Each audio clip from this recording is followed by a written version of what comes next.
Welcome back to the Lehigh Valley with Love podcast. Today, we're joined by Conor Hepp, the new Executive Director and CEO of Vinci Science Center in downtown Allentown. Conor comes to the Lehigh Valley with a career rooted in museums, education, and public engagement, with experience at institutions including the Franklin Institute, Penn Museum, the Barnes Foundation, and the Chester County History Center. And before we get into it really quick, thank you to our sponsors who allow these conversations to happen. Wind Creek Event Center, Michael Bernardin with Remax Real Estate, WDIY 88.1 FM, Banco Beverage Company, and our friends at Quote Ahead. Conor, thank you so much for coming on the show. How are we doing? We're doing great. Thank you so much for finding the time. I'm grateful to be here. Well, I were to say before we came on, I've been a chaperone on a few visits to the Vinci Science Center, so I'm well aware of its new chapter in downtown Allentown. Some people may, when they think of it, they may still think of the location out by Cedar Crest College, but it is in downtown Allentown. It's a community hub, education partner, and regional attraction. And we wanted to talk to Conor today about what brought him here, what excites him about the work, and how Vinci can continue to inspire curiosity for kids, families, and visitors across the Lehigh Valley. So, Conor, thank you again. And yeah, we want to learn a little bit about you. So give us the Conor Hepp backstory of how you come to the Vinci Science Center. Sure. I was one of those kids growing up who now you call them ADHD. Back then, you just were a kid who bounced off the walls. Right. And I just had trouble learning. And, my mom worked really hard and, she started taking me to museums and all of a sudden it clicked. The idea of experiential learning and engaging and running around and hitting buttons and seeing how things happened really kind of sparked the sense of curiosity in me. And so when I grew and started going to college, there was nothing more that sounded more attractive to me than working in museums and science centers.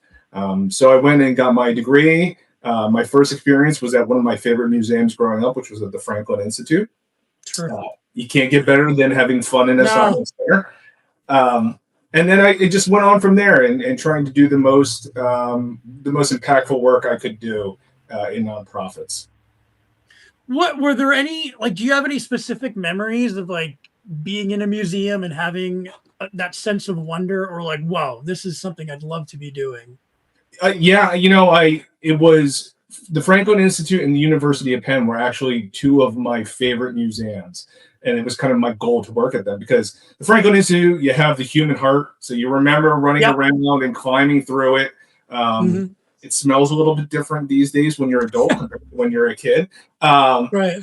As the world does. But in the University of Penn, I remember seeing mummies and, as a child, seeing what that was, and it's right in front of you, kind of blows your mind. So they had a huge impact on how I grew.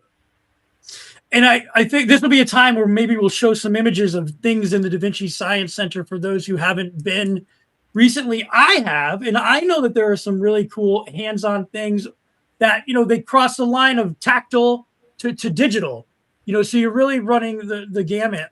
Can you talk about what the Vinci Science Center is for somebody who might not be familiar? What goes on there? So the Da Vinci is a world-class science center right in downtown Allentown. And when you go in, you get introduced into all of these hands-on experiences for people of all ages, from the little kids who are running around and getting to make stuff to adults who get to engage and learn more. There's places like Curiosity Hall, which is when you first come in, it's a giant 50-foot wall that you can interact with. It has some really fantastic programs where you can put yourself within the symphony or art. And it's a great way, especially I went there with my kids and they had a blast with it. But as we talked before, the Lehigh Valley watershed, that exhibit is amazing. It has otters, so you can go and experience what some of the wildlife is around. So some fish, the watershed. It's a really amazing way of engaging with not just the region, but also the science of ecology and the world around you. In the room, the large, experiential room, I think what was interesting is you got some like street cred from the kids, because Oh yeah. you get their faces, and then their faces go on the screen and they're flying around in these airplanes, and you just set them up for like, wait a minute, this place is boom, awesome. So when they go out and go through the rest of the exhibits, they're already kind of primed to know that this place has some really fun things. There's different sound making and stuff going on. So when you walk through there, I don't want to say it's chaotic. It's not chaotic. It's fun. Like there's a lot of things going on. There's a lot of actual activities. When the staff and the board were working on developing this, it's very clear that they had that in mind. When you walk in the door and immediately you have this incredible amount of engagement and opportunity in front of you, and it just drags you in. You don't even need to know where to go. You just immediately go, I want to go there and I want to see what that is. Yeah, so I was going to ask this later, but before you were the CEO, obviously, you were a visitor. So when you walked through the first time, kind of what was your experience just as your first walkthrough? Yeah, when you're a parent and you go there with your kids, you kind of live vicariously through them. You let them go off and lead you along the way. So I got to be led around by my kids. When they walked in the door, they immediately went to Curiosity Hall because they saw that giant wall in front of them. And then, of course, you have fun. And it leads you through. We went to the special exhibition. But it's just wonderful seeing how excited that they were. And then, of course, I get into it because I have to play in the museum as well. So, and it was great. It was a wonderful experience just to see how energized and how excited they were. Because there's something, I mean, we all lament screens and whatever, but there is that mix of digital. When you talk about education and science, there has to be a compromise, I imagine, when it comes to digital. But Da Vinci Science Center still feels like a refreshing harken back to some of that old school stuff that we all remember on field trips. Like you're touching stuff. How important is that when it comes to learning? I think it's immensely important. We do live in a digital world. You want to say I'm going to take screens away from my children, but that's the world that they exist in. So it has to kind of be that balancing act. But yeah, that tactile engagement of walking over, seeing what the science is in front of you or what you're trying to be taught, and then having a bit of control over what you're learning, it really cements those memories, but also what they're learning within their minds. Kind of like, well, they tell children you should be handwriting because by doing that act instead of typing, you remember things more vividly. So that kind of interaction really kind of sparks those memories within the children themselves. Yeah, because it can be like you said, that one time you just see something, and it can be different for each kid. Like, something that one kid walks by every time, and it could just do something different for somebody else. So you do come in during a time of, I would say, transition, clearly.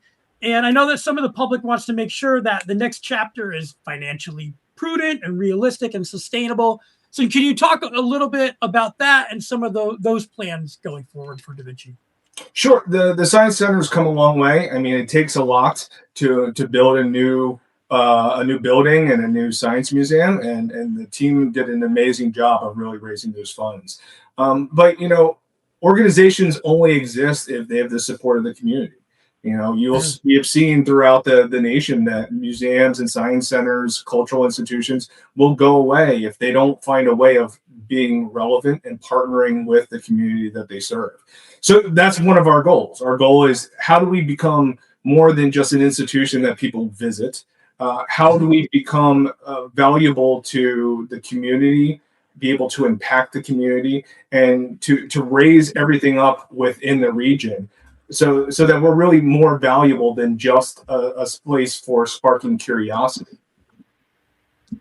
Yeah, I mean, I think a lot of kids walk into the Science Center, walk into Da Vinci, and they're not thinking, oh, I'm a science kid or anything like that. And then they see a couple of these things and they're, wait, maybe I am. I didn't know that was science. Like, that's fun. I think that's really important. And that's what even when I was in there as a parent, again, I'll be honest, like you said, living vicariously. No, I was doing it. I was hitting all the stuff too, because you feel like a kid again. And it's fun to experiment with that stuff. So what are some of your I mean, hey, you're fresh, right? You just got announced as the CEO here. So what are your kind of short-term goals and maybe long-term goals as you step into this role? I think the short-term goals is increasing visitation. I've gotten some feedback from some of the surveys the institution has done, and there's kind of a gap in brand recognition in the downtown area. So people don't know that the Da Vinci is there. It's there to stay and there to have an impact on the community. So that's the number one, is how do we increase visitation and expand marketing brand? And I think obviously it's short term, but carries through the long term. When you're talking about long term, is we are there to make the community better and to be a valuable partner, whether it's with the Allentown School District, whether it's with community groups. We want to help the community, everybody from pre-K on to seniors, be part of what we do and to spark curiosity. Because there's so many studies of when people are taught the value of being curious and asking questions, and instead of just making snap decisions, it makes a massive impact in their economy, in their community, and how their lives move forward throughout their entire life. Sure. So really sparking that is what we want to do. And it's fun. Like personally, it's not like you guys paid me to say this. I promise. It's you need to go in there and see it if you haven't. Truly, it's amazing that what is done with the building. I know that some of those exhibits changed, but we went in when the dinosaur exhibit was going on. And I said to my wife, I'm like, this is in downtown Allentown. This is crazy. So, we're big fans. We're very excited to see your continued success. And I wanted to thank you for joining us again today. And hopefully we'll see you soon. I'd love to come in and do a little video or something. We haven't been there in a hot minute. So that would be amazing. I mean, we would love to have you in. Right now, there's the immersive impressionist exhibit right now, which is astounding. I took my kids in there. You walk in and there's one room that is just wall-to-wall art that changes with music. It's an amazing institution. And that's a great. Well, sorry, that's like a thing to kind of leave on, is if you're thinking of things to do with your kids this summer, remember, or maybe put it into your mind, Da Vinci is one of those things that maybe you don't feel like going to Dorney Park and doing all that craziness today. You can get some experiential learning in downtown Allentown. I love it. So. You won't be disappointed, I guarantee it. Conor, pleasure to meet you. Hopefully we'll meet in person soon, and take care. Thank you so much. No, thank you. I really appreciate it.